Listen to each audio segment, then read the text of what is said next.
Okay, let's get ready to rumble. Prepare to take a sip from a fire hose. But for those of you who are on time or early, we've already taken all your notes for you. This is a document designed by my wife Colleen back in 2010 with True the Vote. Everything you need to know about poll watching is indexed for you on the front by topic. And on the back of the last pages are all the sections of the Texas Election Code that you can cite to the judge when he or she tries to prevent you from doing your job as a poll watcher. Okay? I've taught poll watching classes in 17 states, 10 personally, and Texas, of course, and 10 in person, and a bunch others by video conference and audio conference and GoToMeeting, okay? Without question, as I meet with these election integrity groups around the country, they believe that Texas has the best election laws in the country, and we do. They believe that Texas has the best and most reliable electronic voting machines in the country, and we do. And I can tell you from having traveled to all those states, we are blessed. You all have the opportunity to serve as poll watchers in the state with the best laws for protection of poll watchers. And that's what we're going to discuss tonight. Again, you don't have to take a whole lot of notes. They're all in front of you, organized a bit differently than the way I'm going to cover it. There will be a test at the end, but it's a group test. We'll all take it together just to give you some confidence. We're not assigning you tonight. We're going to contact you based on your sign-in this evening at the sign-in table and ask you to make a commitment sometime by early fall so we can begin figuring out what precincts you should go to. Just for perspective, in 2010, True the Vote was asked by the Harris County Republican Party to send some of their toughest bulldogs to become alternate judges. And I volunteered. I said, I will go, but only if I get assigned to a precinct in the geographic center of Sheila Jackson Lee's CD18. And I did. And the election judge was not happy. She opened the polling doors at 6 a.m., as she should. At 6:05, we had our first fight. At 6:06, I was talking to the county clerk, who talked to her and said, no, Mr. Vera's correct. You cannot restrict the poll watchers from moving around. And after that, it was a testy relationship, but we got it done. I went back 5 more times, 5 more elections. By the 5th one, everybody was getting along. Everybody understood the laws. Everyone understood that we're not there to prevent anyone from voting. We just want the voting to be done correctly. And that's all we're going to ask of you. Go make sure it's done correctly. Follow the law. Not that difficult. What are we going to cover tonight? Qualifications to be a poll watcher, your preparation, how to get ready. What are the rules that govern poll watchers? What are the restrictions? What can you not do? What are your privileges protected by state law? And every single judge in a precinct from the other party will try to restrict you. You need to know what your privileges are, and the Texas laws that cover those privileges are on the backs of those last 3 pages. So you can highlight them and show them the judge, and if they won't believe you, then we call the county clerk and get it fixed. And then what to watch for. Some of the people who deliberately try to cheat in elections have certain tricks that we've learned to expect and teach you how to spot. Okay? Moving right along. What's the idea for poll watchers? Well, it's very practical. The laws of the state of Texas for elections prefer that we have both parties at every polling location. That's the ideal. You have Republicans and Democrats both working side by side at every polling location. That doesn't happen. Okay? We just can't get enough Republicans to volunteer, for example, to be alternate judges. It's a time commitment. You've got to go to training with the county. You've got to commit. Okay? And so they don't go. So you end up with polling places with only one party present. That's not a good situation. Okay? The Texas law is wise when it wants to have both parties present because they balance each other, they correct each other, they counsel each other. Okay? And that's where the poll watchers come in. Poll watchers are a way for you, being a poll watcher, is a way for you to help ensure the integrity of the election without a huge commitment of time going to county clerks training courses, 3 hours for election law, 2 hours for machines, and you can still make a difference. Okay? The goal is a smooth election. The goal is a balanced process with both parties present so that the election is conducted correctly. That's all we want. We want the election to be conducted according to the law. And that's an important role for the poll watchers. Okay, who's at the polls? Okay, there are some paid employees at the polls. Okay, there's our poll workers. That includes the presiding judge. If we're lucky, an alternate judge from the other party to balance out. And then there's clerks. Okay, those people are all paid. On the other side at the polls, there's volunteers. There are volunteers for the party or a candidate who are out in the parking lot. They're unpaid and they're campaigning for their candidate. Okay? Inside the polling place are poll watchers. Poll watchers are critical, again, to the integrity of the election. We'll cover more. Remember this, a poll watcher may not assist at the polls. One sure way to get yourself thrown out quickly is to help someone lift something or help someone plug something in. You don't touch anything, with one exception I'll cover in a few minutes. You are not a worker. So I know, especially some of you healthier gentlemen, you've got an 85-year-old presiding judge lady with a walker trying to carry in a 40-pound JBC machine. Because your gentleman, your natural inclination is to help her. If you do, she can kick you out. You wait for the other paid poll workers to come and help. Poll watchers cannot touch the equipment or take part in the election. Poll watcher, you're appointed. One of the candidates, like candidate Swanson who just spoke to you, or the party chair, has to appoint you by name to be a poll watcher to a specific precinct. Okay, it's a certificate I'll show you in a minute. Okay, you're appointed. By law in Texas, any candidate on the ballot and any party can appoint up to 2 poll watchers at each polling place. Now think about that. In 2014, the Harris County ballot had 200 positions on the election. Okay, times 2 candidates each, that's 400. And they can each appoint 2, that's 800 poll watchers. Never going to happen. The limit is 2. 2 per candidate. If we can get more, that's great. But you must be appointed. Unlike in Wisconsin, to be a poll watcher, you vote, and then you raise your hand and say, I want to be a poll watcher. No training, no background check. You just suddenly become a poll watcher. Texas does it better. You have to be appointed. You observe only, and you take detailed notes. I'll show you later. Okay? You may not serve as a poll worker. I'll say that a few more times during the presentation. You're not there to work or help. You're there to watch and report. Okay? Your purpose is to ensure the conduct of a fair and honest election. You are the eyes and ears of your candidate and our party and of the people to make sure the election is done correctly. Okay? Remember, poll watchers, okay, the poll workers maintain order in the poll. You just observe. You just observe. Okay? You're the spies.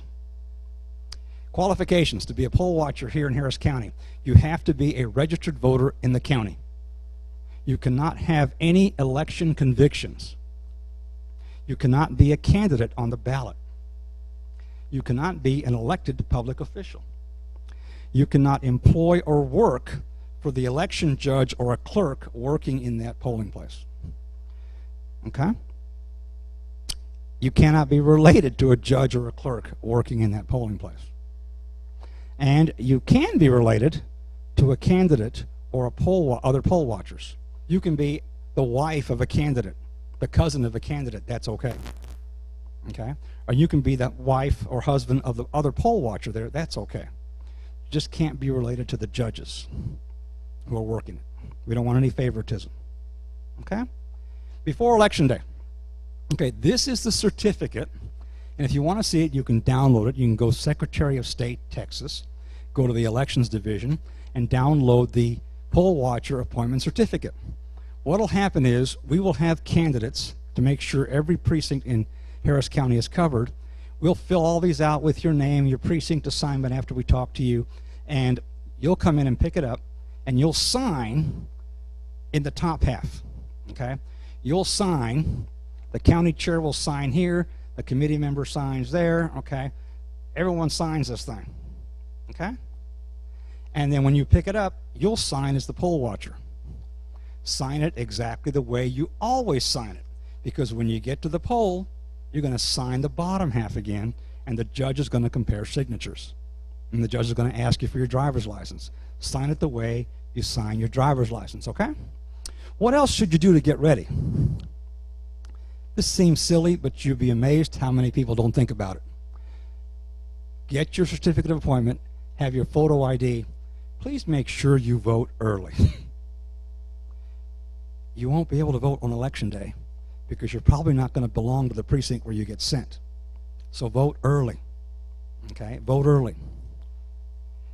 Once you know where you're working, get a map to the place. We'll try to help you, okay? Get the names and cell phone numbers of anybody else who's going to be working there with you. We'll provide that to you. Who are your teammates? We never send anybody alone. Is it because we're good Christian people? Possibly. But we also know that your word against mine is not good enough. We want 2 witnesses.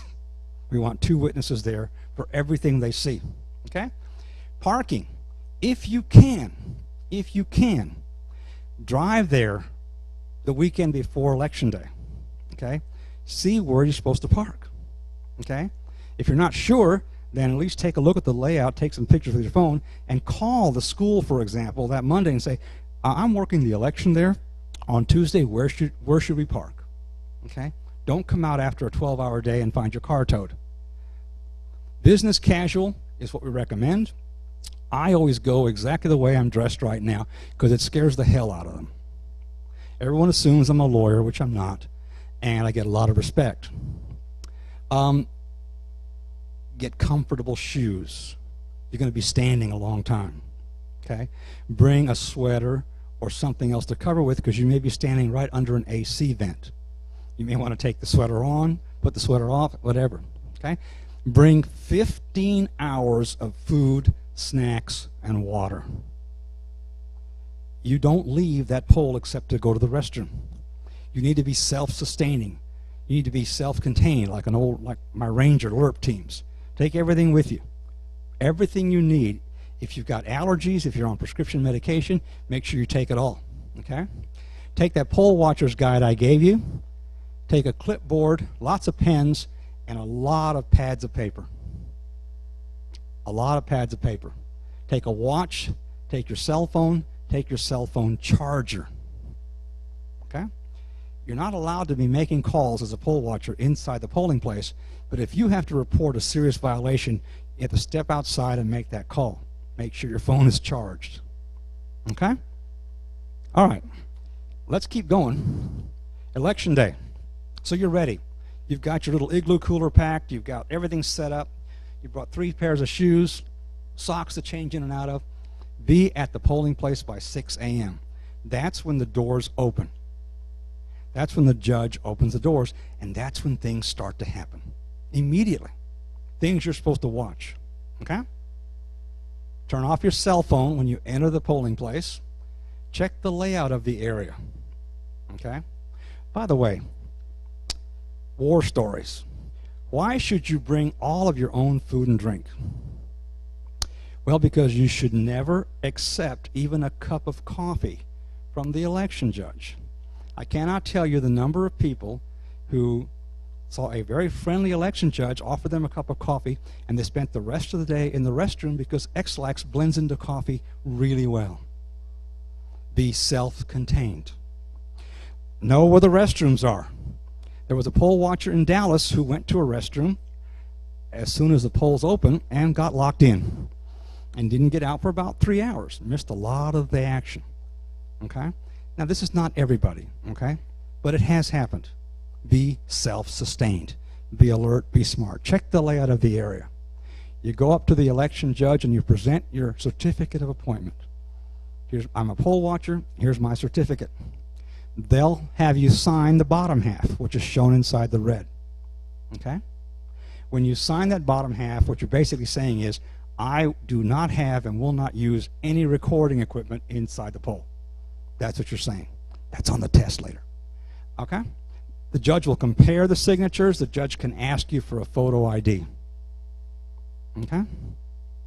And then once that's accepted, you can begin. Let me go back.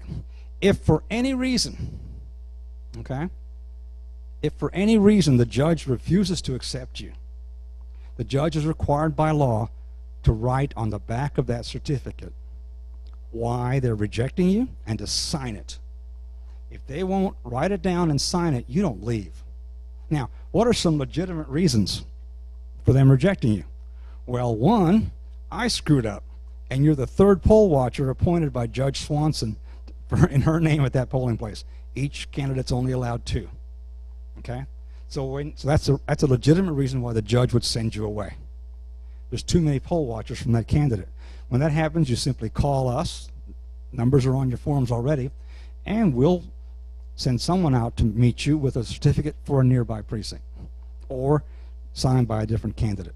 Okay? But there are reasons. Make sure the judge signs it and writes the reasons. Don't leave there without that written, because if the judge has broken Texas law by rejecting you for an invalid reason, now you've got it in writing, and we can take action on that.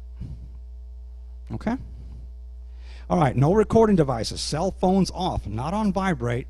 Don't have them on. Okay? Don't have the cell phones on at all. Okay? Ask the PJ, talk to them, the presiding judge ahead of time. Okay, listen, I'm going to keep my cell phone off when I'm in here. If I need to make a call for something, I'm going to step right outside those doors and call. Is that okay with you? Just talk about it ahead of time. She'll probably say yes, or he'll probably say, yeah, that's okay. Just don't make any calls inside here. Don't have your phone on inside the polling place. Okay? Texas Election Code, Section 61.014b, a person may not use any mechanical or electronic means of recording images or sound within 100 feet of a voting station. That's the non-electioneering zone. The only person allowed to use a cell phone inside the polling place is the election judge. The election judge is issued a cell phone by the county, and it's one of those old-fashioned flip phones. It has no camera. It has no audio recording. It cannot record. It can only call. Okay? That's Texas law. Get that ironed out ahead of time. Simple so far, right? Okay. Again, if you're not accepted for service, they have to return that certificate to you, write down why they're rejecting you, and sign it. Okay? If you have a Republican alternate judge there, consult with them and call us before you leave the area. If it's a legitimate mistake, we can fix it. Okay? If the judge is not following the law, then we can send the sheriff out to see what's wrong. Okay? Professional conduct and conflict resolution, one of the first tabs in the handout I gave you. Be professional in your speech and your body language. You're representing a candidate, representing a party. Most importantly, you're standing there for election integrity. Be professional. Know your reference materials. Take time to go through that handout with a highlighter and highlight the important things. Things that either you are surprised to learn or you think the judge might challenge you on. Okay? On my first time as an alternate judge out there in CD 18, the 6:05 fight was she unlocked the doors and she put blue tape on the floor and told the poll watchers they couldn't cross that tape. That's against the law. Okay. I tried to do it professionally. I showed her the law that says poll watchers in Texas may stand or sit wherever they need to see and hear what's going on. She wouldn't buy it, so I had to call the county clerk and get her overruled. Okay?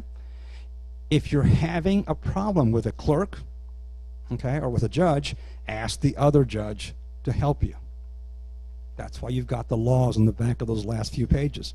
Ask the judge to help you resolve it. Okay?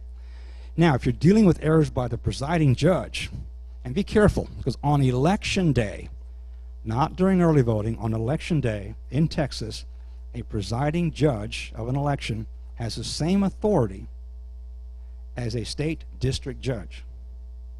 She can have people arrested. He can have people arrested. He has the same authority as a state district judge.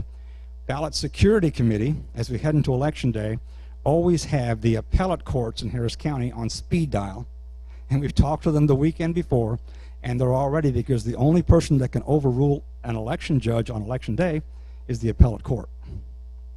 Okay? We can do it, and we've done it. But you got to know that the presiding judge has authority. Politely point out, okay, and correct the activity. Reference your handout when you can. I'm sorry, but your clerk is not asking for photo ID. The law says they have to ask for photo ID. Please fix it. Do it politely. Do it professionally. If the judge refuses to comply, advise him or her, you're going to give me no choice but to call this in. And if they still won't comply, okay, then make sure that the other poll watcher has seen what's going on, or the alternate judge, so you've got other witnesses, and step out and call it in. Try to be professional. Your role is not the enforcer. Your role is the observer and reporter. Okay, no fist fights, no punji sticks. Just watch and let us know what's wrong. We'll take care of it. Whoops. Okay, the rules. You begin service as soon as the presiding judge arrives. You're on duty. Okay? You're on duty. You give your certificate of appointment to the presiding judge and sign it. Okay? Now, on election day, the first thing the judge is going to do to open the polls is they're going to run zero tapes on both JVC machines. The JVC machine is the one that prints out the little codes you go to vote with. At the beginning of the day, they print out a zero tape. And on both machines, it prints out every election that's going to be voted on in that precinct, okay, every position and every name, and should have a zero next to it. Okay? So that's your proof that no one has voted on this machine, the zero tape. You have the right to ask to see it. You don't have the right to touch it. So yes, you can ask the judge, please keep scrolling through the tape so I can see it's all zeros. Now, some judges, the more learned ones, they ask the poll watchers to sign the zero tape because they'd like to have multiple witnesses for them that say, yep, the tape was zero. And they'll ask you to do that, especially if there's no alternate judge there from the other party. They may ask you to sign it. If the judge asks you to sign the zero tape, that's okay, but only by the invitation of the judge. Otherwise, don't touch it. Now, as you stay throughout the day, you may not leave while the end of day tapes are being run, because those have the votes for every candidate on them. It's against the law in Texas for anyone to report any results of any election until the polls have all officially closed. That's why you have to stay there, okay? We want you to stay there because that's when a lot of hanky-panky goes on. Stay until it's all over. You may stay until the PJ leaves with the results, okay? Please do. Please stay there for the whole thing. Follow the guide as to what's supposed to happen.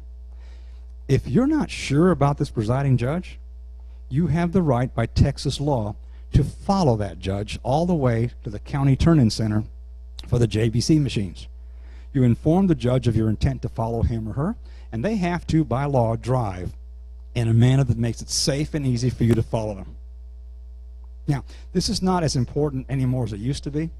It used to be that we voted by punch cards. And it was amazing back in those days where you'd follow the judge. In the back of her station wagon was someone shaking out the punch cards and punching other holes in the same office to invalidate the vote. Because if you have two votes for the same office, you negate the vote. Harder to do these days, but that's why that law is there. Okay? Now, pay attention. You have to serve 5 consecutive hours at the poll before you can leave. Let me talk about that. We don't want you to ever leave.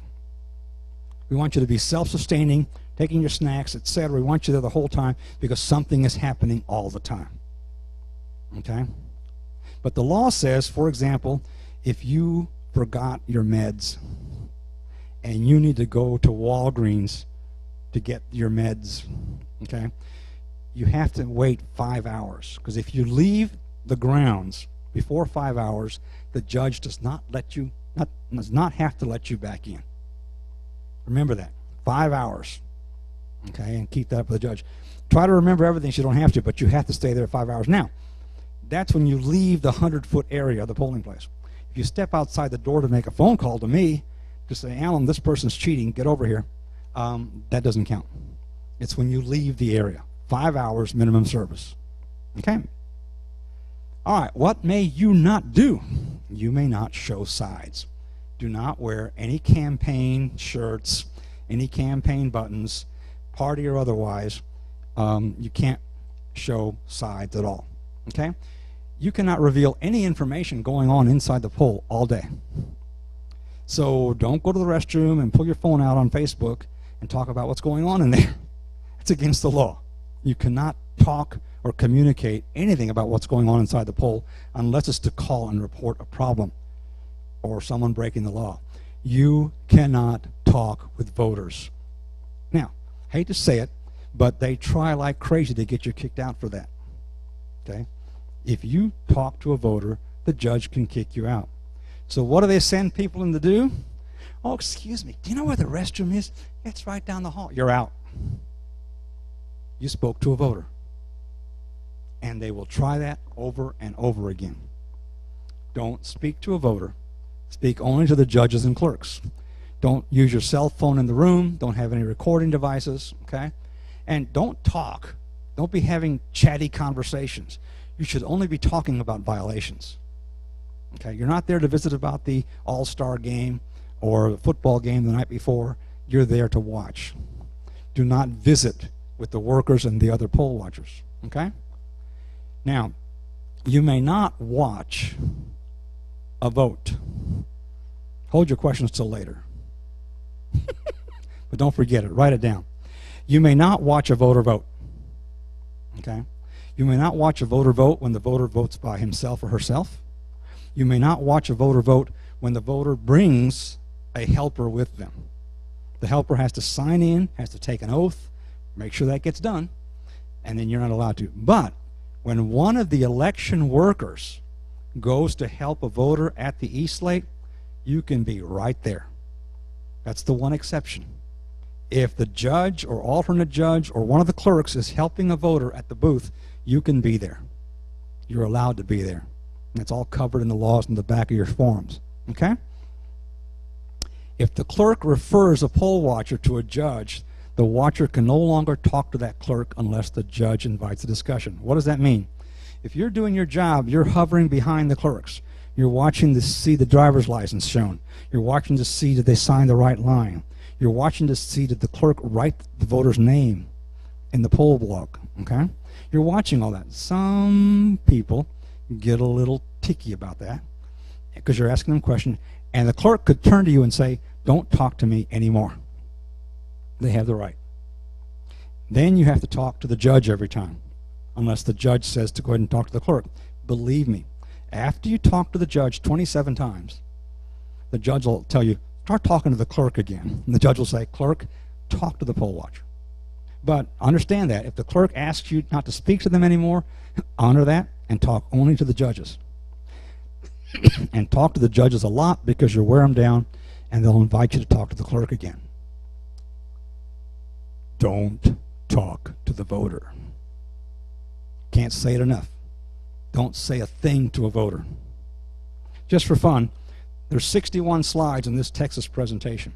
When I went and started studying Wisconsin election law to start teaching them how to poll watch for the Scott Walker recall election in 2012, I said, I'll just cut and paste.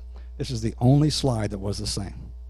The laws are so different between Wisconsin and Texas. It's incredible. This is the only slide that's the same. Amazing.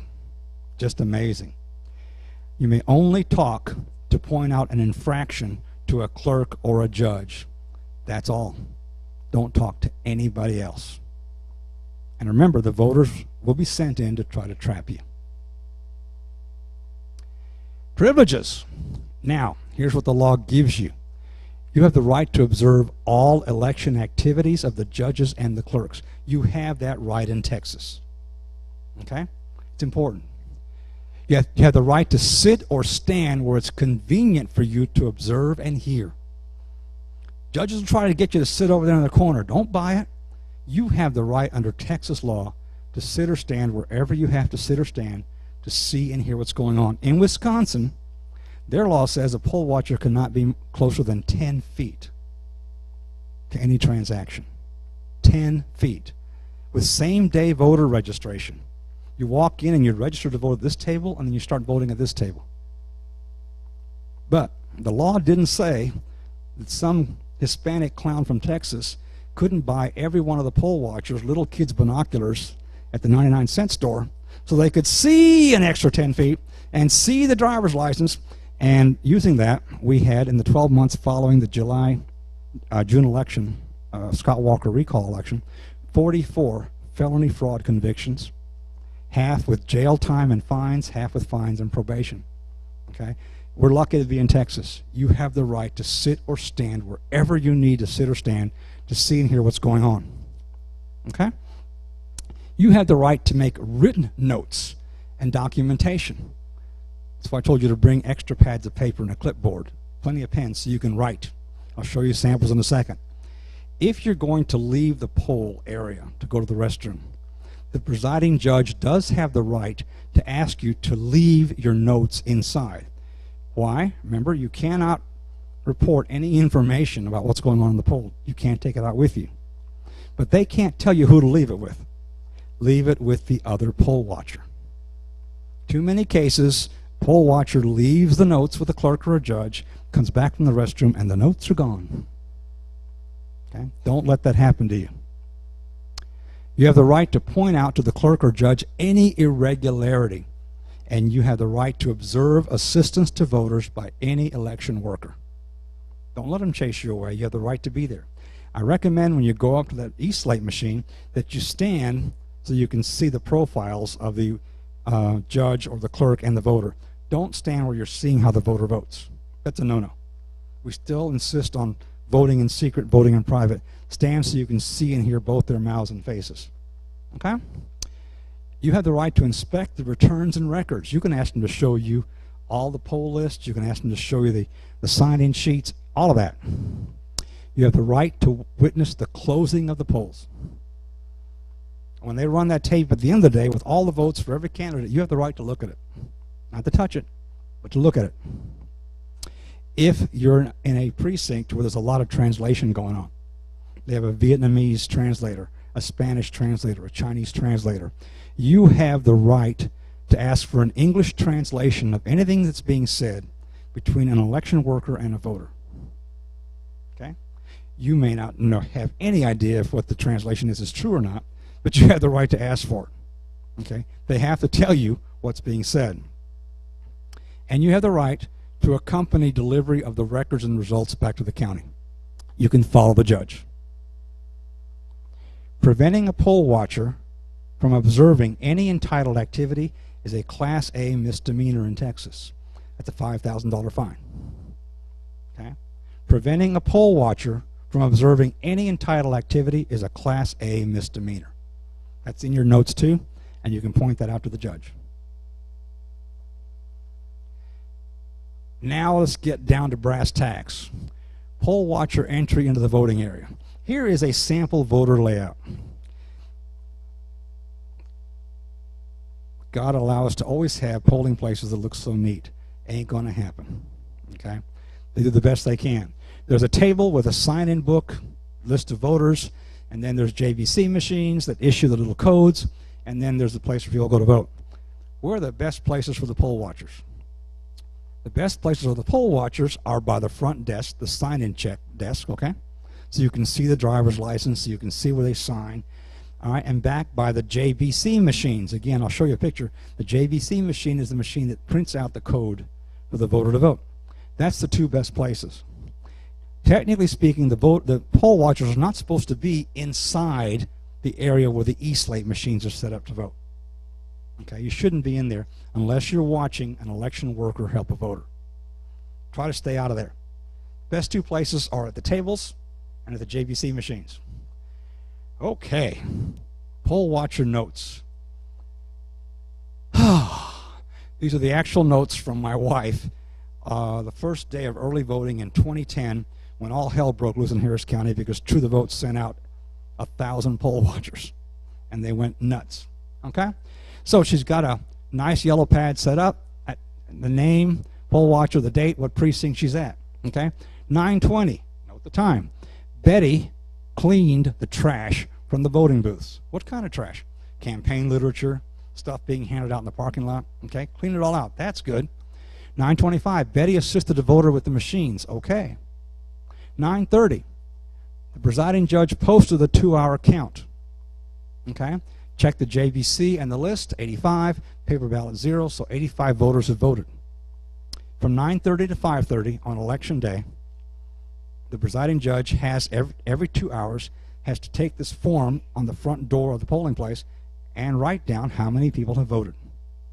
You have the right to follow her around and say, okay, this JVC machine was 85, this JVC machine was 25, okay, 85 and 25, got it. Now go check the books at the front tables and see, do they match? This is when you start getting pretty slick and making things match up. Look at 9:32. Woman entered, did not ask to vote, came up to me and said loudly, are you one of those blankety blank poll watchers? You have no right to be here. I walked to the presiding judge and said, please inform this woman I may not speak to her. The presiding judge said, are you here to vote? Woman said, I already voted, but the presiding judge told the lady she'd have to leave and escorted her out the door. 9:32. 9:35, Tom did not check the voter's address. I reminded him. He corrected it. See the detail? Because you start seeing things repeat, it's important. Betty assisted voter with the machine. Okay. The presiding judge returned to the room. Where was she? Oh, yeah, she was kicking out the voter who came in and was disruptive. Now, the next day, at a different polling place, she observed one of the clerks help a voter. She walked up to the e-slate machine, and the clerk said to the voter, okay, turn the wheel, put your code in. Okay, first thing you do is pick your party. No, that means you just told the voter to vote a straight ticket. My wife stopped her and said, I'm sorry, that's incorrect. The clerk honestly said, that's how I was taught. You were taught wrong. Understand, some of these people are good people. They've been misled. Okay? That's why you're there to correct it. She said, I'm sorry, you can't do that. That's telling the voter to vote a straight ticket. What should I do? Just explain what her choices are. Walk her through and explain the choices. Okay. For the rest of that day, that clerk did it exactly right. She didn't know. No one had told her that's illegal to suggest that the voter vote a straight ticket. First, you have to pick your party. Oldest trick in the book. Okay? Now, note everything. What you see and hear, not what you think. We don't want you writing opinions. This judge is a crook. Note the time. Always note the time. Note every repeat. Tom didn't ask the voter's address. Tom didn't ask the voter's address. Tom didn't ask the voter's address.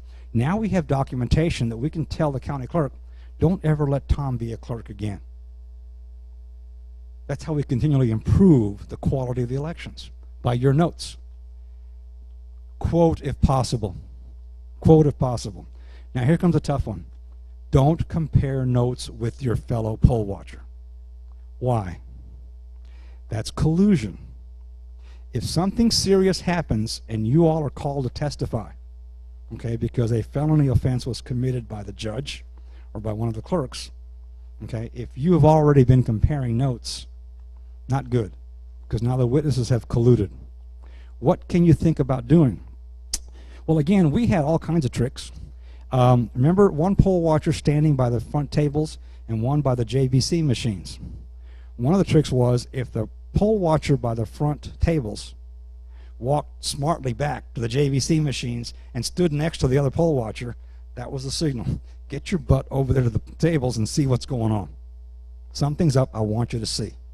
You can work that out with your fellow poll watcher. Find a way, okay? Don't compare notes. Sketch the room layout and label everything and number it. Why? Just saves you on notes, okay? JVC1, JVC2, it makes it easier for you to take notes. Table 1, Table 2. The notes stay with you when the polls close. Do not let the judge trick you into handing in your notes. Your notes are subpoenable documents in the event the election in that precinct is challenged. Keep them with you. 22 months if you can, okay? Keep in a safe place. Don't let anyone, Okay? Now, if you've got serious incidents and you've called me a couple of times, we're going to ask to meet you the next day with your notes, or Saturday. First time it's convenient for you, we're going to sit down with your notes. I have on duty throughout every election 17 attorneys. Okay? And their job is depositions, sworn statements, affidavits. That's all they do. Okay? That's how busy it is around here. 17 lawyers, volunteers, thank them, to go out and get statements. Okay? It's crazy, but we've got it. All right? You cannot be too detailed in your notes, but don't do opinions. Do facts. Okay, set up election day. What should you note? First of all, it's against Texas law to use a bullhorn or a sound truck within 1,000 feet of the entry door to the polling place. 1,000 feet on a bullhorn or a sound truck. If you want to see that violated, just drive by Moody Park anytime during early voting, and you can see what that's like. Okay? No electioneering within 100 feet of the front door. Electioneering is handing out literature, is wearing a campaign shirt. You cannot do any of that inside the 100 feet. The judge, first thing in the morning after they open the poll doors, goes out and sets up those signs. No electioneering beyond this point. Now, sometimes it takes common sense. When I was an AJ in CD18, I was at Wesley Elementary School. And if we took 100 feet from the door to the polling place, we'd have the campaign workers out in the middle of the street because there weren't 100 feet. Okay? So the judge and I agreed that the chain link fence that ran along the edge of the school would be the boundary line. It was probably only 50 feet. But we agreed. It just had to be practical. So understand that, you know, keep common sense in mind, but the law says no electioneering within 100 feet. As the people come into the polls, you see the top there says posted. There's all kinds of requirements. You have to have the sample ballot hung on the wall in English, Spanish, Vietnamese, Chinese. 4 ballots have to be posted. You have to have the Secretary of State's notices, etc. All kinds of stuff have to be put up there. There's a notice from the Secretary of State with his 800 number. Call us to report voter fraud.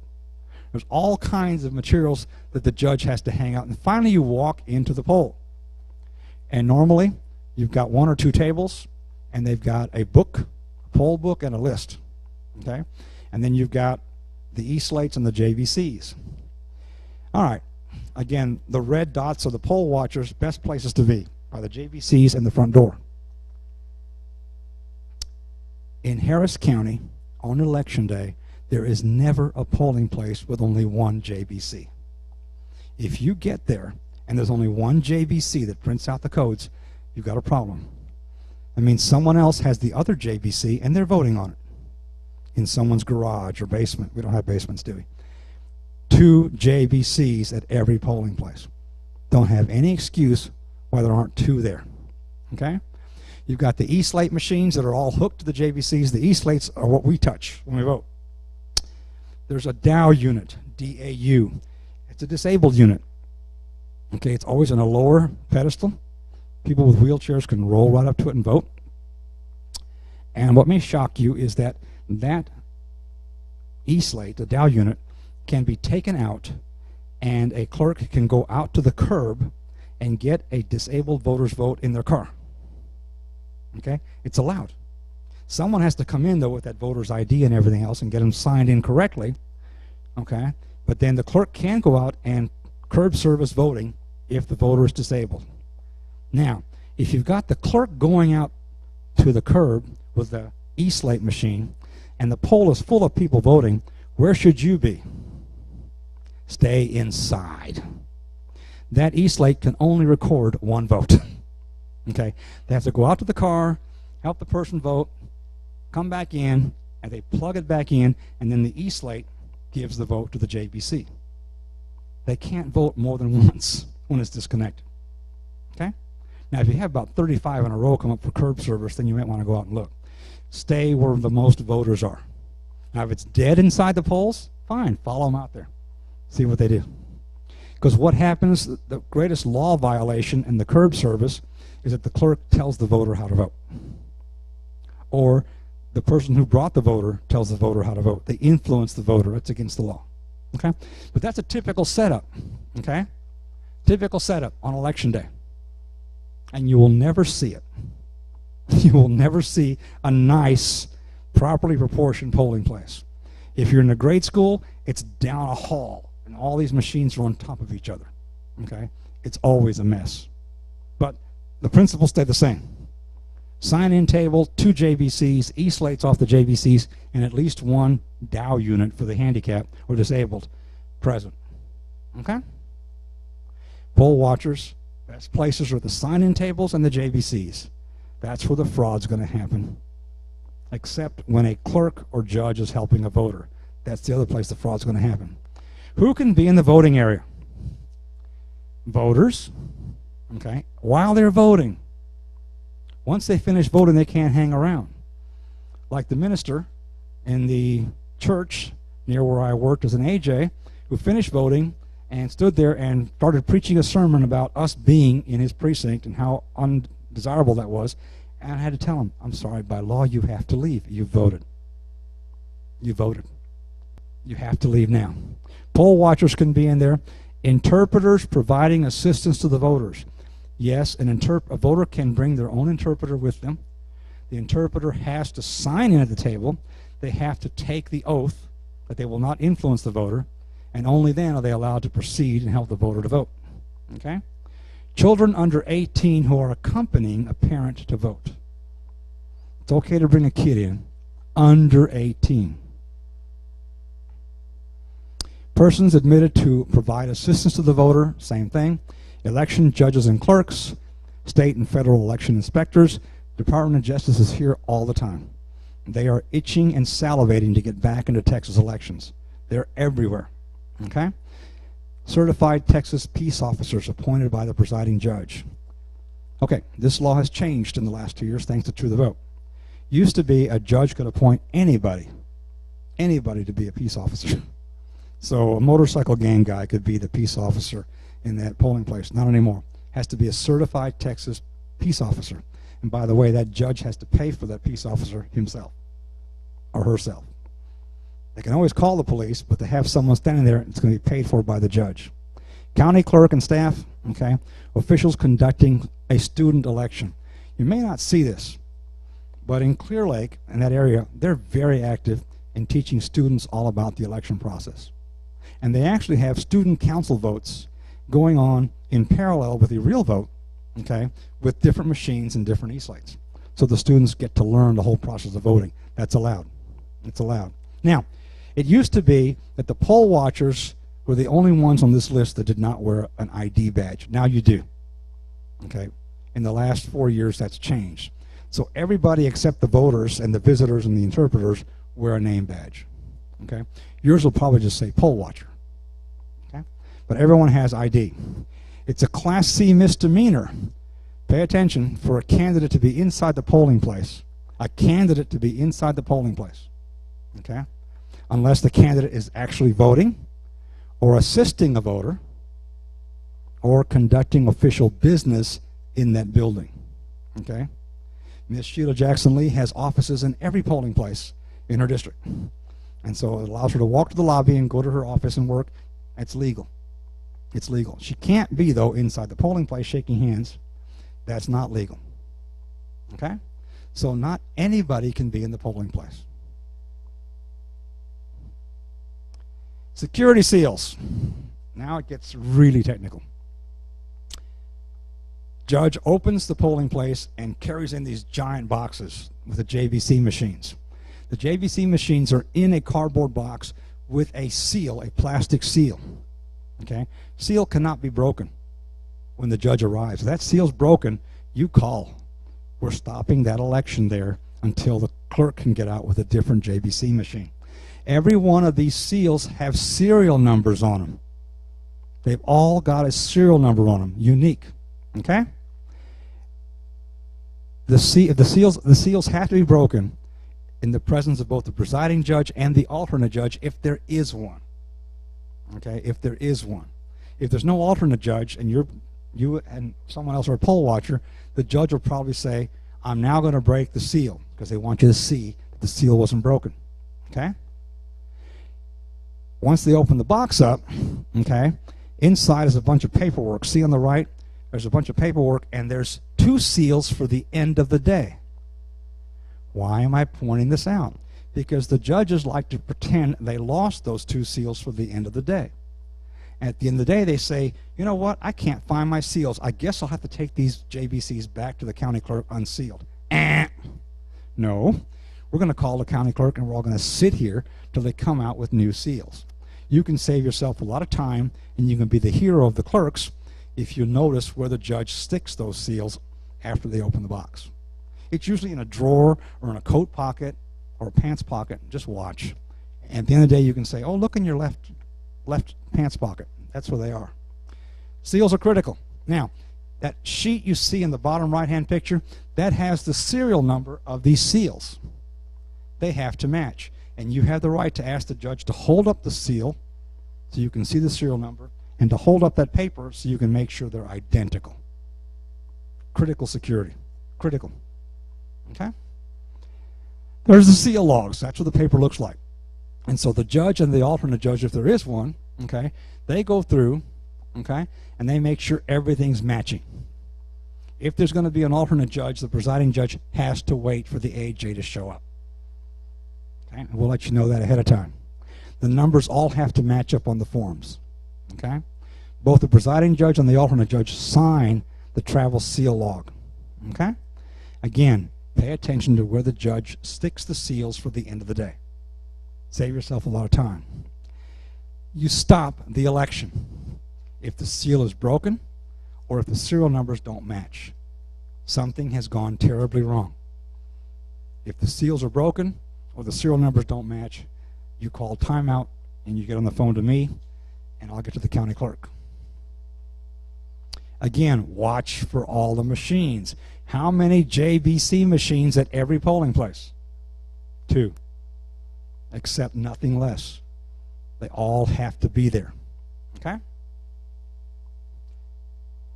The voter book.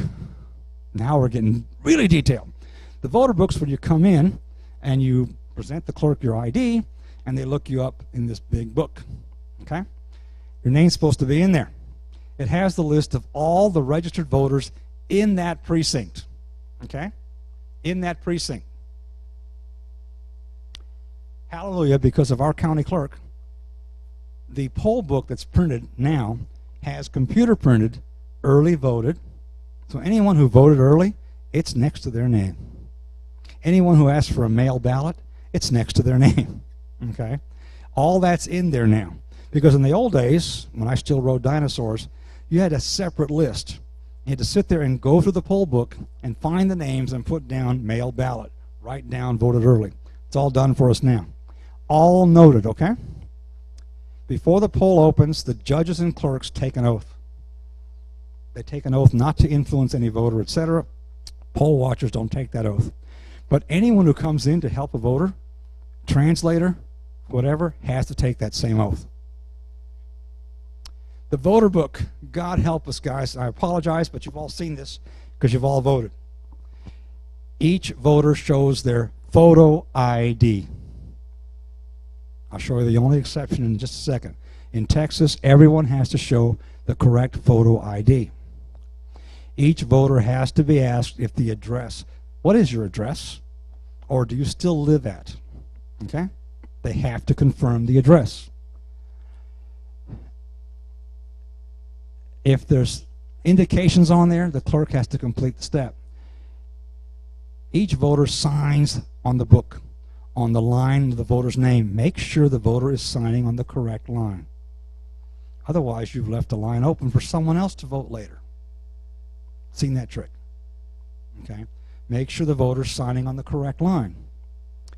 At the end of the day, the PJ, the presiding judge, has to sign both the books. Okay? All kinds of information here, folks. Okay? VUID, the person's last name, first name, middle name, etc. All kinds of information. You're allowed to see that.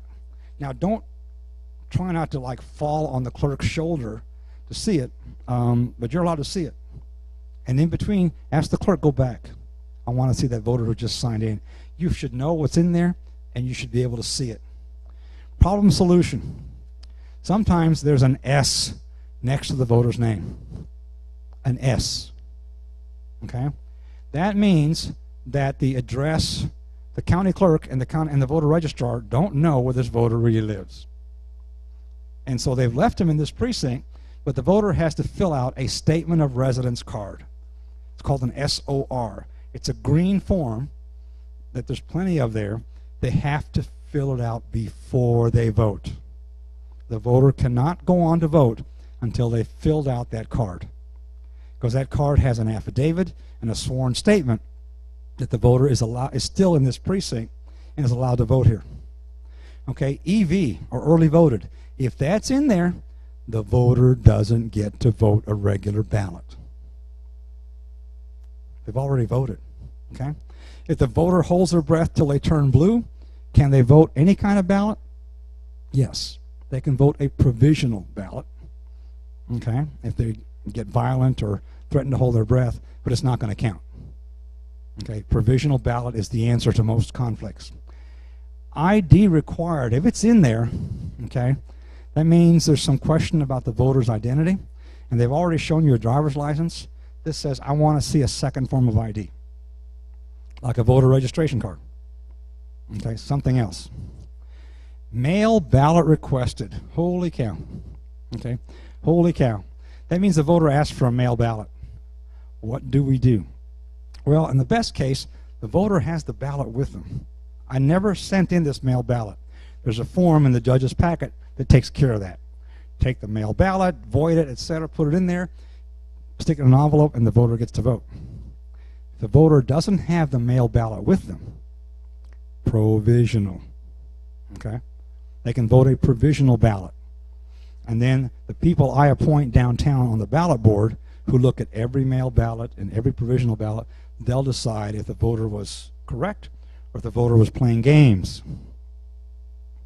Statement of residence card, I won't waste a lot of time on it. It's a change of address form with an oath. Okay? The county wants to know, where do you live now? And you swear that it's correct and you're allowed to vote in this precinct. If they've moved out of the county, they can't vote here. They can't vote this day. They have to vote provisional. They cannot vote a regular ballot if they've left the county. Okay? All right, the valid forms of ID for voting in Texas, you only need one, unless there's a note. Texas driver's license issued by Texas DPS, okay? It's current, or it could be expired, but not more than 60 days. Pay attention, be close enough to see that. You can vote with an expired driver's license as long as it didn't expire 60 days before the election date. Texas election ID certificate issued by DPS. A Texas personal ID card issued by DPS. There's several of them. Concealed handgun license, which is now open carry license or carry permit. United States military ID card with a photograph. A U.S. passport is valid if it's got the photograph. And some people now have a passport card. It's also valid as long as the photo's on it. Okay? A U.S. citizen certificate of citizenship with the person's photograph. Okay? Or, here's the one exception, folks, a signed and current voter registration card with a giant letter E on it. Voter registration card with a giant letter E. E means exempt. It means that person appeared before the county clerk and said, I am 85 years old. My birth certificate burned down with the county courthouse 80 years ago. I can't prove who I am. I can't get an ID. The county clerk then gives them a voter registration card with a big E on it, exempt. How many of these have been issued in Harris County since this law went into effect? 2. Okay. There's only 2 people out there out of 2.5 million who have this E next to their name. You probably won't see that. All right, as you know, the photo voter ID bill is still being contested in the courts. Okay, we don't know what the outcome will be yet, so just in case, the old way, current or expired signed voter registration card, that's hard to get. Current or expired driver's license or personal identification card from the Department of Public Safety, a form of ID containing the person's photograph that establishes the person's identity, like a company ID badge. See how bad this was? When I went to photo ID, a birth certificate or other document confirming the birth, U.S. citizenship papers, U.S. passport, official mail addressed to the person from a government entity. You can't steal that out of a trash can. Or a copy of utility bill, bank statement. You see why we did photo ID? I personally witnessed, because I was the guy with the books, signing people in. I signed a voter in, they voted, and 2 hours later, someone else came in. That was the real person. I had to accept, before photo ID, I had to accept a dadgum utility bill. You had to let them vote with that. Someone did. And a couple hours later, the real voter showed up with all the ID. She'd already voted because of these laws. Hopefully, we'll hang on to photo ID. We'll let you know. Poll list. This is what will keep you at the polling place late into the night if you're not watching it and keeping the clerks current. Okay? After each voter comes in and signs the book, etc., the clerk has to write that voter's name on this poll list. They have to just write the voter's name legibly. Okay? A common error that happens, okay, is it gets busy and voters are lined up and they're cranky and they're coming in and you're processing and you forget to write the name. At the end of the day, the number of names on all these sheets have to add up to the number of tickets issued by the JVC machines or nobody goes home. So remember, every 2 hours on election day the judge has to post the numbers? This is your time to walk around, look at the JVC machines, both of them, get your counts, and go ask the clerks, if they're not busy, to go ahead and flip through these sheets. If it's off, the time to catch it is at 10 a.m. and try to figure out what happened. Don't wait till 7:30 and find out you're 47 voters off. Okay? Watch the clerks. Make sure they're doing this. The number of voters on the poll list should equal the machine voter count. There's 25 names per page here. Make sure the clerks are filling out using every line, and make sure you're checking regularly to make sure the votes are matching. I've had that happen. You know, midday, it wasn't matching. We went back and figured out what happened, whose name was left off. You can catch it early, you're good. This is the bane of election fraud, and it's kind of gone. This is the old omissions list. And this was formerly used when a voter came in to vote in that precinct, but their name wasn't in the book. Okay? Theoretically, the judge calls the county voter registrar and confirms that voters should be here. And then they just fill out this form and let them vote. Well, what the judges were doing was letting anybody who showed up, whose name was in the book, sign this list and vote again, and again, and again. This has been replaced. This has been replaced by a very complex form with an oath, so that anyone who's not in that poll book has to go through a lot to vote here.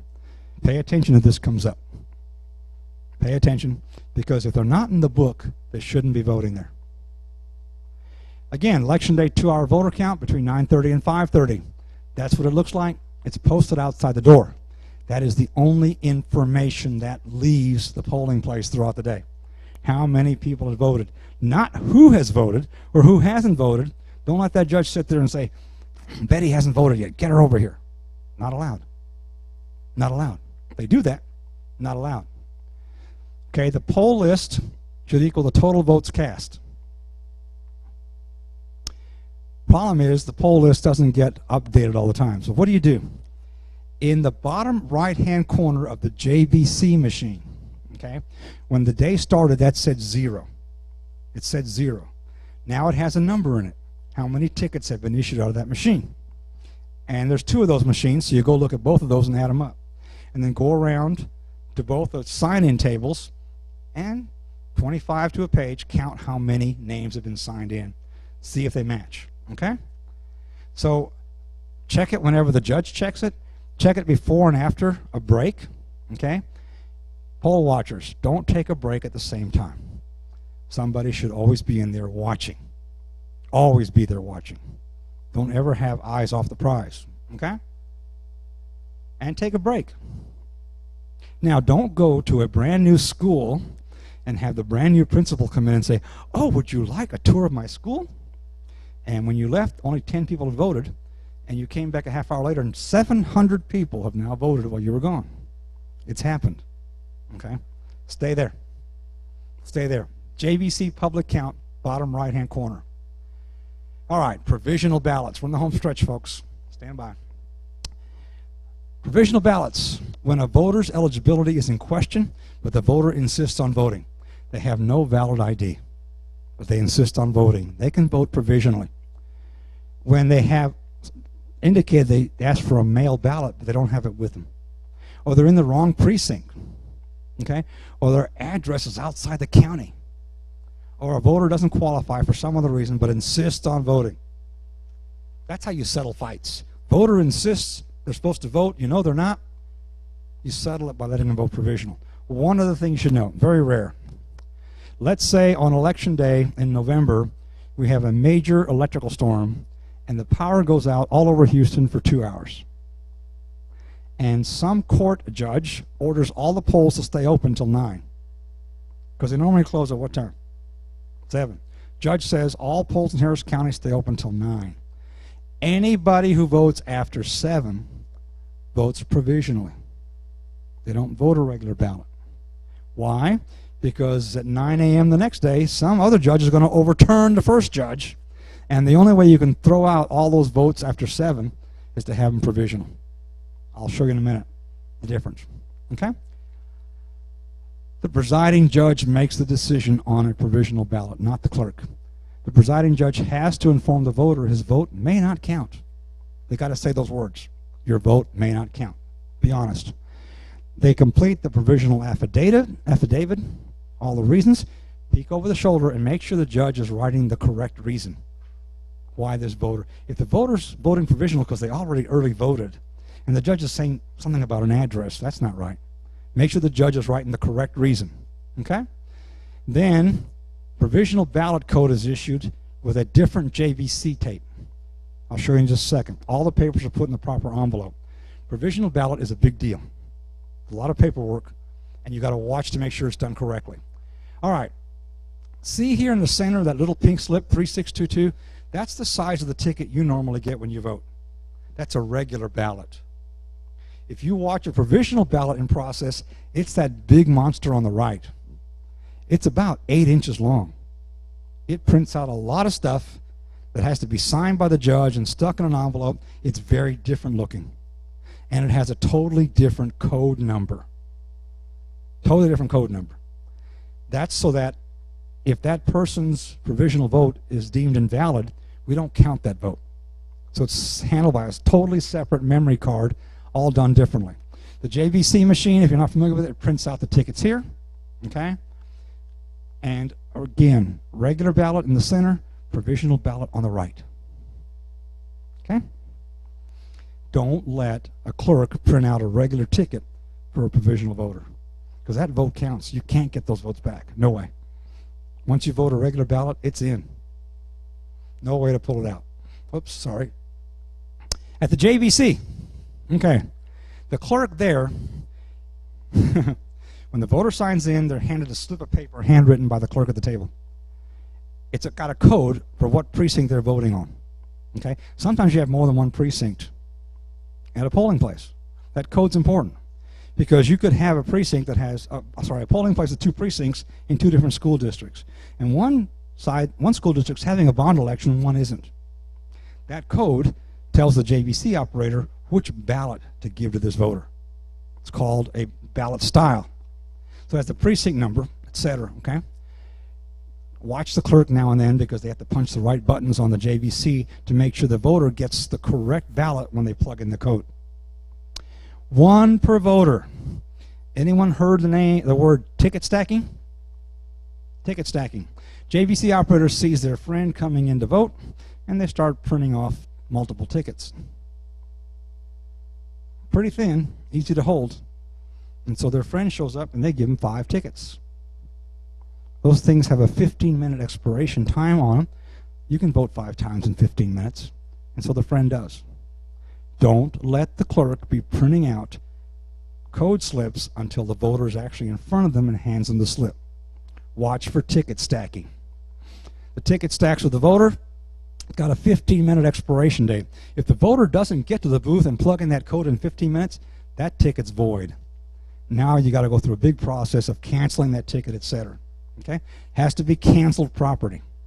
No visiting, no texting. No one but the judge can use a phone inside the polling place.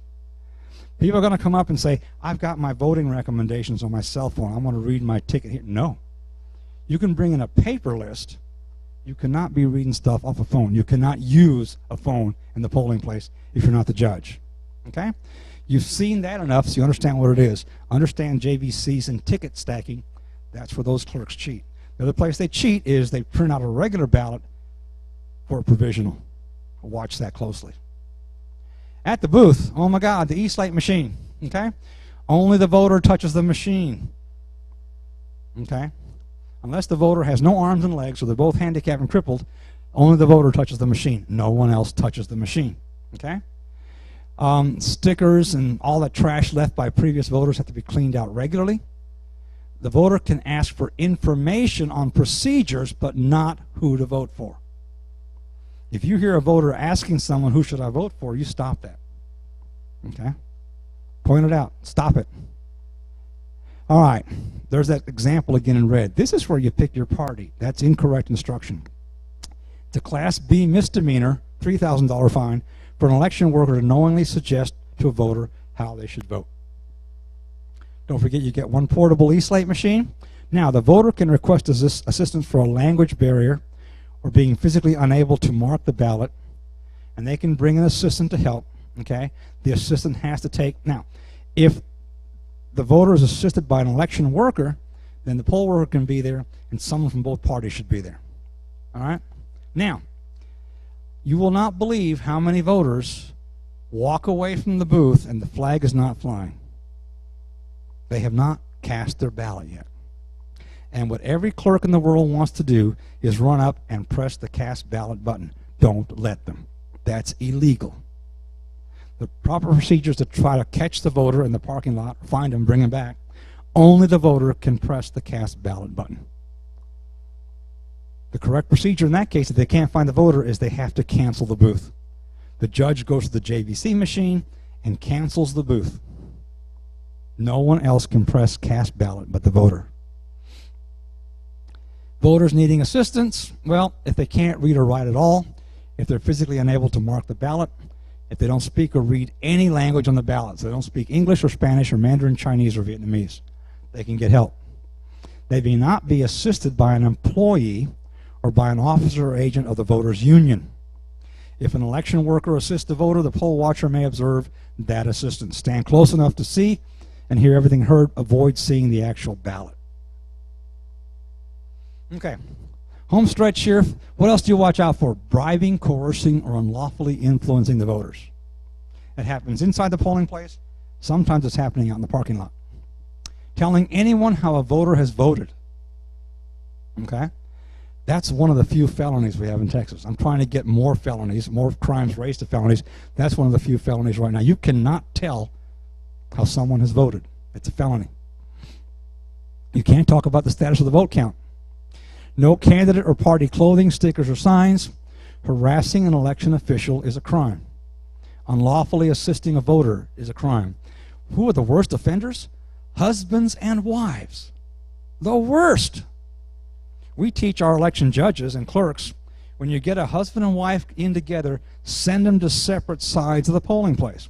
Send them to different JVCs so they're not standing next to each other while they're voting. Okay? You can't vote for him. Second worst is parents bringing their children to vote for the first time. The son is now turned old enough to vote, and the mom's going to tell him exactly how to vote. That's illegal, folks. That's not allowed. It's a crime to unlawfully accept a voter or refuse a voter.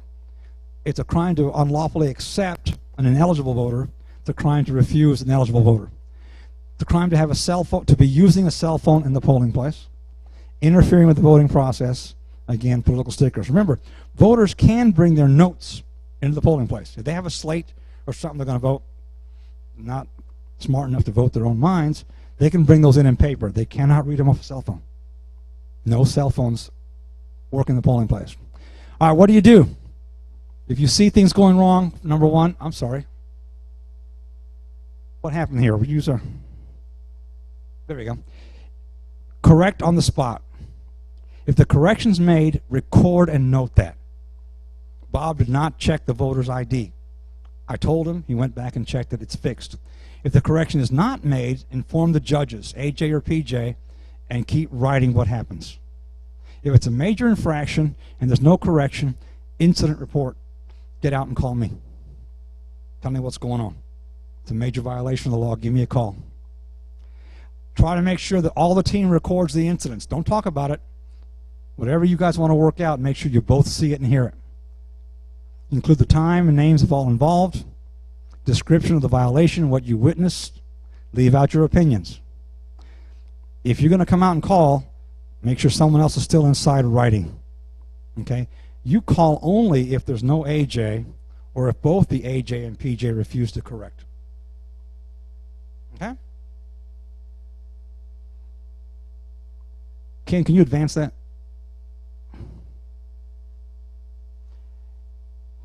Figure out what you want to have as an incident report, summarize it, don't worry about this, go to the next one. All right, 7 p.m.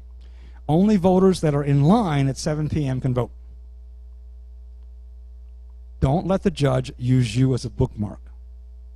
The judge should send a clerk out, okay, to stand at the end of the line at 7 o'clock, and beyond that clerk, no one else can vote. Okay? Check now and then to make sure the clerk's not moving around. When the last voter is voted, the door is locked and shutdown begins. If you're asked to mark the last place in line, refuse. Poll watcher cannot become a poll worker. You may not assist in anything. Taking down signs, carrying equipment, you cannot assist. Closing the poll. They print the total results 4 times on both JVCs. This is where you see who got how many votes. Okay? 1 ticket from each machine is given to the presiding judge. 1 is given to the alternate judge if there is one. 1 goes into the county clerk's envelope, and the last tape is left on the machine. Don't let him tear it off. The last tape has to be left on the machine. That's the first check the county clerk does. County clerk takes the machine out of the resealed box and looks and sees all the votes on the tape, looks at the votes in the machine, good. They link up, they match. Okay, first safety point. 1's left on the machine, and this shows everybody how many votes they got, etc. Okay? They start filling out paperwork. They have to reconcile how many people signed in, how many tickets we issued, how many tickets were canceled, how many booths got canceled. It's like a giant accounting game at the end. Just watch, okay, just watch, but don't take part. They have to reconcile all these counts. Watch for and make sure they complete all the forms. Now, going back, they're going to complete a new part of that document. They're going to write the serial numbers of the new seals at the bottom of the document.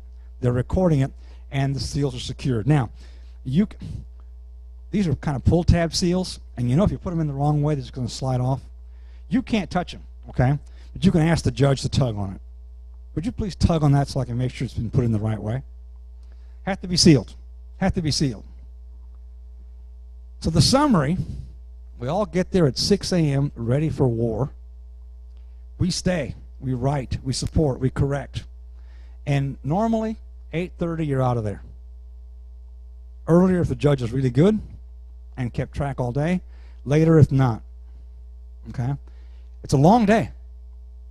Advance at 1, please, Ken. Early voting, don't worry about it. We're running early voting right now, so we don't need poll watchers there. We have all the presiding judges.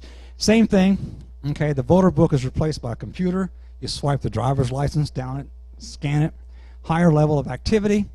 All the precincts can vote anywhere. Different opening and closing procedures, okay. Each location could have 10 clerks and 10 poll watchers. Same thing, get there early, stay till it's closed. They don't have judges and alternate judges, they have supervisor and assistant supervisor. Same process, just a little bit different. All right, let's take the test before we open for questions. You ready? All right, it's a joint test. Advance at 1, please, Ken. How many poll watchers may be sent to each location by each candidate on the ballot? Answer is 2. It's correct. Next question. On arrival, the poll watcher must present the certificate of appointment to who? Presiding judge, C. That's correct.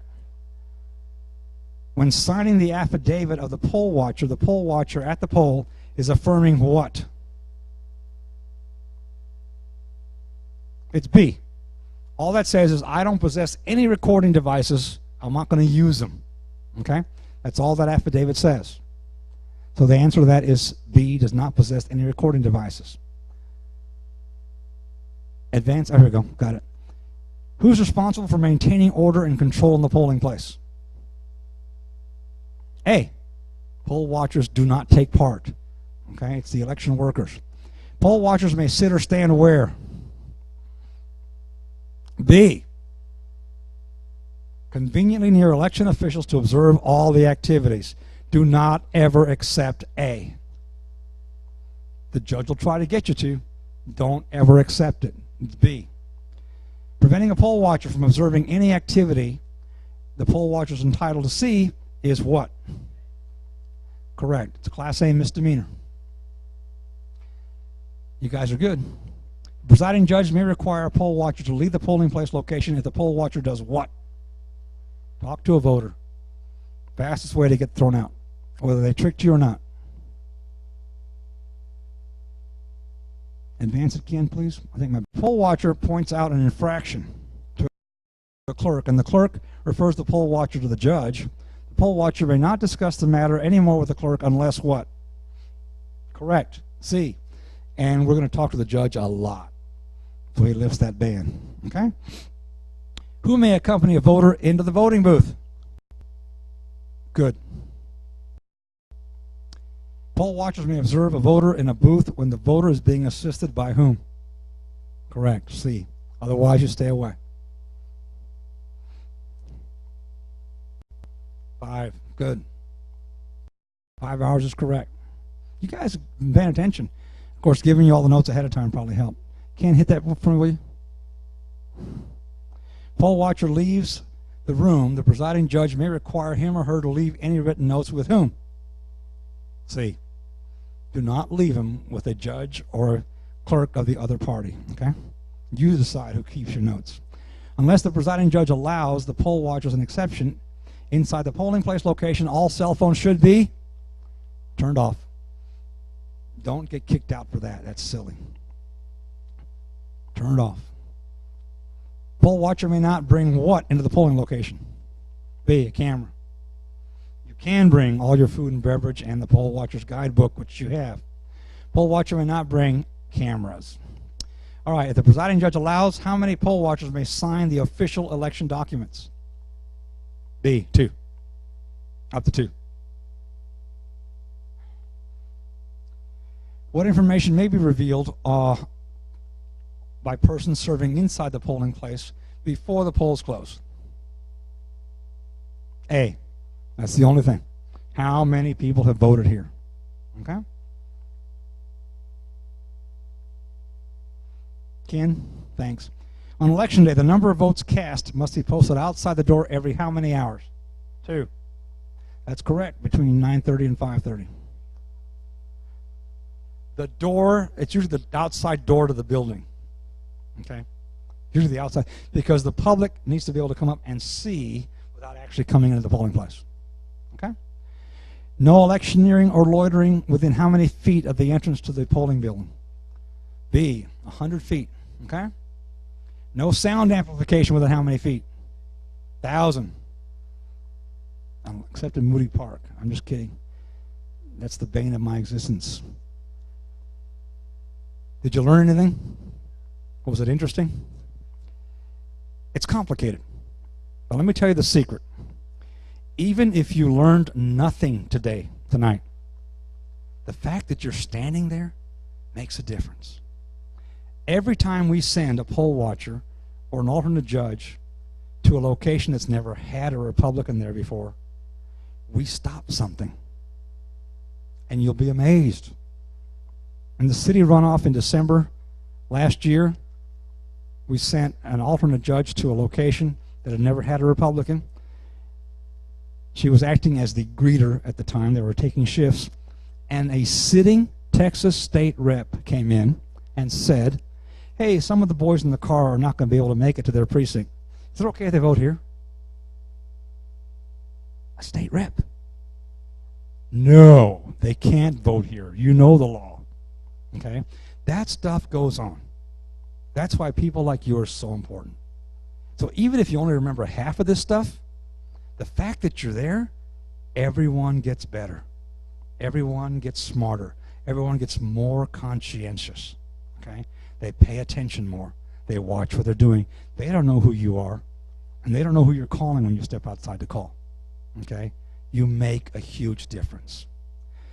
Going to open the floor for questions. Kelly has a microphone. Please raise your hand, and we'll come to you with the mic so everyone can hear your questions. Raise your hand high. Right here in front. Are there separate lists, one for each JBC, poll lists? Okay. There's two separate poll lists. There's usually two separate books, but they're alphabetical. Okay? So one will be A through M. One might be N through Z. Where the clerks are writing the names? No. Normally it matches. What happens, the judge will put A through M at this table, N through Z at this table with the book. And each one has their own blank list to write on. And there's one clerk watching the A through M and a different clerk doing the N through Z. All that to match. Now, the judge on that morning when I had my first fight was so mad at me for calling the county clerk and getting her overruled. To punish me, she said, I'm going to exercise my right to make you a clerk. Even though they're the alternate judge, I'm making you a clerk. And she has the right to do that. Then she said, and I'm going to put you in charge of both books. Throw me in that briar patch. 3,300 people came to vote that day. I sent away 1,800 because they didn't belong in that precinct. They weren't. And I asked them, have you voted here before? Oh, yeah. Have you moved since then? No. Has anything changed? No. But you're not in the book. Ms. Jackson, would you please come help this person find out where they're supposed to vote? 1,800 people who probably would have voted. Okay? 1,500 were perfect. Perfect. So, guys, it's amazing what you find. That yes, I ran both poll books, and there were so few people voting. 3,300 is not a whole lot, but I manage both books. You can do it, but there's usually books alphabetized. Next question. Raise your hand high. Wait till the microphone gets to you so we can all hear you. I have two questions. Yes, ma'am. The first question is, when you say call us, does that mean the party hotline or the county clerk hotline? Party hotline. Okay, thank you. And my second question is, when the preacher was in there making his speech, did you talk to him to get him thrown out? Or did I was not a poll watcher. I was an alternate judge. So you? I could talk to anybody. And I just said, get out of my town. No, I'm just kidding. Poll watcher, you have to go tell the judge. If I was a poll watcher, I would have said to the judge, would you please tell this voter that he has to leave because he's finished voting? Poll watcher would handle it totally differently. Poll watcher only talks to the workers. Raise your hand if you have a question. Yes, ma'am. We would probably just go to precincts that have the presiding judge is a Democrat. Is that? That is a correct assumption. Okay. In the back, let's see how fast Kelly can move. Thank you, Kelly. Kelly's the best microphone handler in the party. So if there's a major infraction, we let the party hotline know as soon as possible, correct? First thing you do is always talk to the judge. Okay, your first thing is try to work it out with the judge. Some people, guys, they're appointed judges, they go to the county training, but they don't have a clue. They are truly honest people, they just don't know. So first, try to point out to the judge, that's wrong. Show them from the back of your book. See here, you can't do that. Oh, you met if you have an infraction, you tell the judge, and the judge refuses to fix it, now you call the party hotline. So what about a minor infraction? If it's a series of bunch of little minor infractions, we just document in our notes? Document it unless it's the same minor infraction over and over and over again. Okay? And you got to use your judgment. If this clerk refuses to ask for photo ID and the judge won't make them do it, call him. Call us. It's happening over and over again. Okay? If this clerk over here refuses to ask the address over and over again, the judge won't correct it, call us. Because that's what may seem to you with your current level of experience as minor, may not be minor. Okay? It may not be minor. It may be serious. especially as a pattern. What patterns have we seen? Thank you for that. We call it voter ambush. In November 2014, there were two groups, Texas Organizing Project, TOPS, and the Election Protection Group. They were sitting outside early voting locations. They were picking on Hispanic voters, women. Hispanic woman would get out of her car to come vote. They would lock arms with her and walk in. They would announce themselves as the voter's assistant, not be challenged, and they didn't run the machine for the voter. That's pretty serious. I mean, we got restraining orders. We went nuclear over that one. And now there's a whole new book of guidelines issued on voter assistance the Secretary of State just approved in May. So that was a big problem. And if they hadn't been reported to us, we wouldn't have known. But it started happening everywhere. And because people called it in, we knew it wasn't just an isolated thing. So if in doubt, call. If in doubt, call, because you don't know if what you're seeing is part of a bigger picture. Okay? Raise your hands high. Right here. Wait for the microphone so we can all hear it. We know it's a good question. It's probably a brilliant question. If I was a poll watcher, would I know who the alternate judge was going to be before the election? Yes. Well, I guess that my point was I was a poll watcher, and we met with the alternate judge like the day before, and we worked out a lot of things so that when we were there, we were like a team with the alternate judge. Yes. You will know, and I applaud that. Just so you know, when I was an alternate judge, my poll watchers rode with me.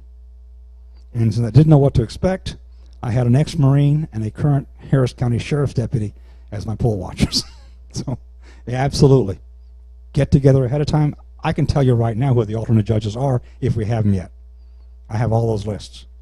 Other questions? Good questions. Raise your hands high. Let me thank you all for coming. I'm going to stick around, answer any questions from your books. God bless you for coming out in the summer on a weeknight, staying late. One more question? Yes, ma'am.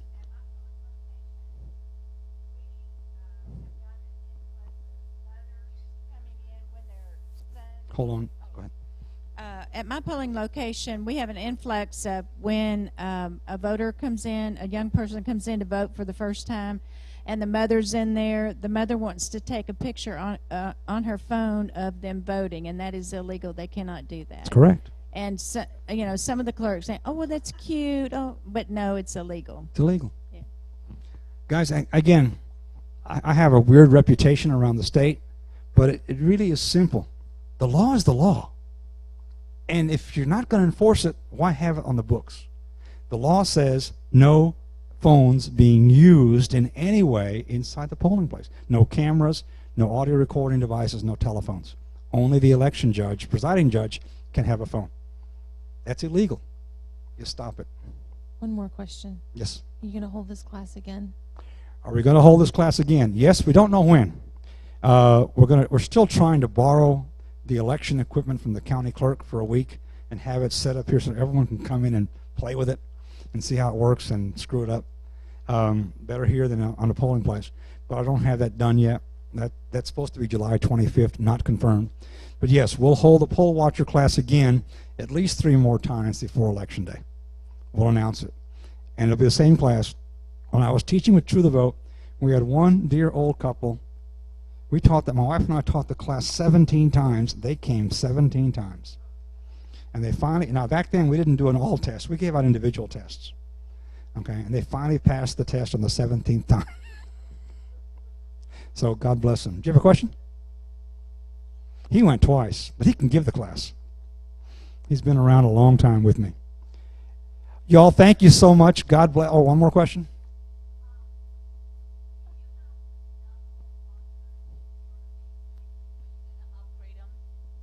To AJ. Y'all hear the question? We would like to fill AJs before poll watchers, okay? Because the AJ has authority at the poll, okay? But some people can't devote the time to be an AJ. Again, it's a 3-hour class, law class with the county, and a 2-hour class on the equipment. That's 5 hours some people just don't have. Poll watcher, you just got trained, okay, with that plus your book, plus your notes. So it's easier to be a poll watcher. Ideally, I'd rather have AJs everywhere. Poll watchers they're awesome, okay? When you can't have an AJ, 2 poll watchers is almost as good. Hey, yes, ma'am.